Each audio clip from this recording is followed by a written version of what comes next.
Jadi, bismillahirrahmanirrahim. Assalamualaikum warahmatullahi wabarakatuh. Waalaikumsalam warahmatullahi wabarakatuh. Perkenalkan, nama saya Ahmadi, saya mahasiswa USTI semester 3 transfer. Di sini saya akan mempresentasikan tentang analisis dan penerapan soft skill dalam pekerjaan support control room display. Kebetulan untuk pekerjaan saya sebagai support control room display untuk area PHR. Langsung saja. Di sini saya membahas 3 soft skill yang saya ambil dari beberapa soft skill yang sudah dipelajari. Yang pertama ini ada komunikasi, kerja sama tim, problem solving. Yang pertama ini komunikasi. Komunikasi kemampuan menyampaikan informasi dengan jelas dan efektif, baik secara lisan maupun tulisan. Kemudian kerja sama tim. Ini adalah kemampuan untuk bekerja dalam kelompok guna mencapai tujuan bersama, mencapai efisiensi dan harmonis. Yang ketiga, problem solving adalah keterampilan dalam menganalisis masalah dan menemukan solusi yang tepat dan efektif. Lanjut. Di sini selanjutnya analisis penerapan soft skill. Yang pertama, komunikasi. Untuk bagian situasi dalam tugas sehari-hari saya harus berkomunikasi dengan berbagai pihak, termasuk operator control room, teknisi, dan manajemen. Ini operator ini maksudnya di lokasi kerja itu ada beberapa operator yang support sebagai standby di sana. Kemudian untuk tugasnya saya harus menyampaikan laporan terkait status tampilan display, memberikan instruksi teknis serta mengkomunikasikan gangguan atau kendala yang terjadi agar dapat segera ditindaklanjuti.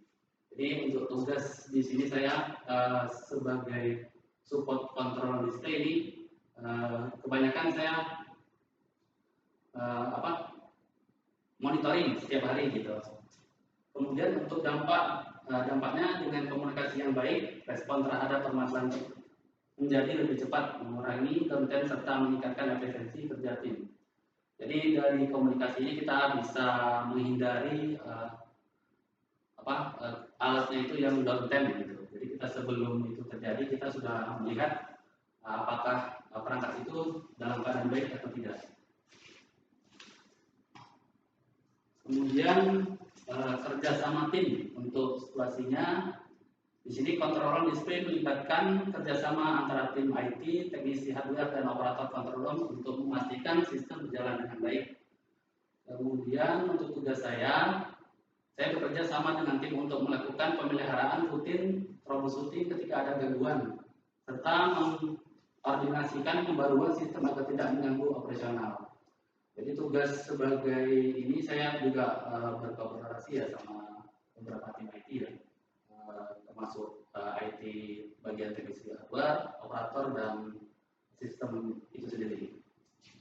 Kemudian untuk dampaknya dengan koordinasi yang baik, sistem dapat berjalan stabil dan kendala dapat diselesaikan dengan cepat tanpa mengganggu operasional control room. Jadi kerja sama tim ini sangat penting ya di dalam semua pekerjaan, bukan untuk pekerjaan yang saya kerjakan sekarang juga ya. Lanjut. Yang ketiga ini problem solving. Dari pengertian tadi kita bisa lihat ini situasinya kadang-kadang terjadi gangguan ya, tampilan pada control display yang dapat mempengaruhi pengawasan sistem secara real. Jadi ini beberapa kasus ya di lokasi ini sering terjadi. Kebanyakan ini terjadi pada saat perangkatnya update atau loss koneksi ya, gangguan dari koneksi. Jadi tugas saya ini harus menganalisis penyebab masalah yang terjadi, kemudian melakukan pengecekan sistem dan mencari solusi tercepat agar tampilan dapat segera kembali normal. Dampak dari ini dengan problem solving yang baik, downtime dapat diminimalkan dan operasional tetap berjalan lancar.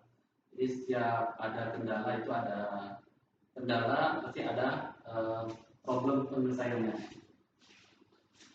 Lanjut.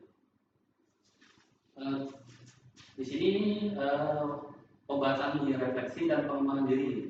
Yang pertama nih tantangan dalam menerapkan soft skill.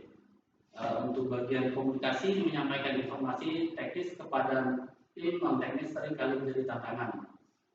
Jadi ini sering terjadi juga loss komunikasi antara tim yang di lapangan sama tim yang di kantor ya.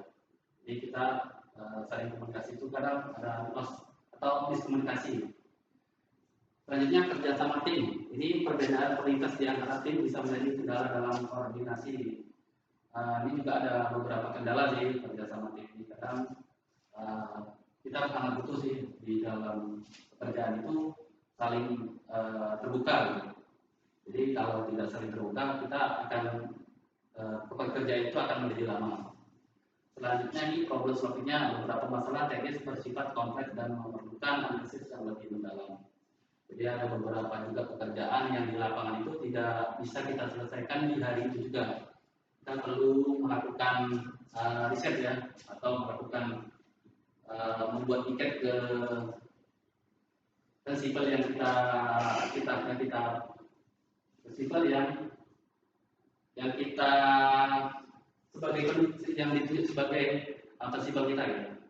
Jadi maksudnya itu kita beli barang ke sebuah PT lain, jadi kita koordinasi ke beliau gitu. Jadi untuk menyelesaikan masalah seperti ini kita sudah melakukan SOP-nya tapi belum bisa selesai gitu.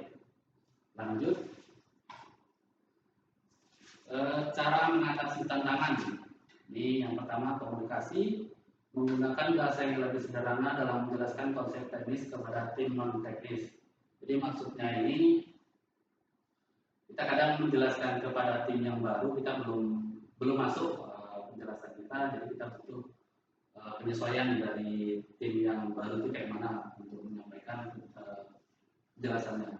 Kemudian kerjasama tim meningkatkan koordinasi dengan pertemuan rutin untuk menyelaraskan kualitas antara tim. Kemudian problem solving memperbanyak referensi, troubleshooting serta mengikuti pelatihan serta terkait agar dapat menyelesaikan masalah lebih cepat. Yang ini juga sangat kita butuhkan ya, training ya. Selain training kita di lapangan langsung, kita butuh training juga di online ya.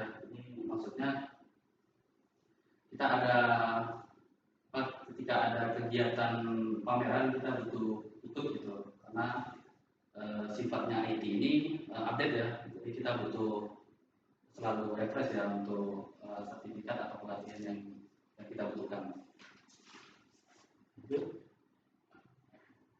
Ini rencana pengembangan diri. Yang pertama ini bagian komunikasi, mengikuti pelatihan komunikasi untuk meningkatkan efektivitas dalam menyampaikan informasi teknis. Kerjasama tim, mengembangkan metode kerja yang lebih sistematis dalam kerjasama tim, seperti menggunakan tools monitoring dan task management. Selanjutnya, problem solving, meningkatkan pemahaman terkait troubleshooting dan sistem display dengan belajar dari studi kasus serta berbagai pengalaman dengan rekan kerja. Jadi maksud yang di bagian ini kita kadang karena kita baru, kita harus banyak belajar juga dengan senior ya. Kita juga harus sering nanya gitu. Ya, di sini masalahnya kadang masalah yang kita alami ini kadang bermacam-macam nih. Kadang sama SOP yang kita lakukan sama, kemudian untuk hal yang baru ternyata tidak sama gitu untuk penyelesaiannya. Jadi butuh SOP update gitu. Atau kita harus tanyakan dulu kepada senior ini apakah pernah mengalami masalah seperti ini atau tidak gitu. Atau kita cari masalah bareng-bareng. Lanjut. Oke, itu saja untuk presentasi saya. Lebih dan kurang saya mohon maaf.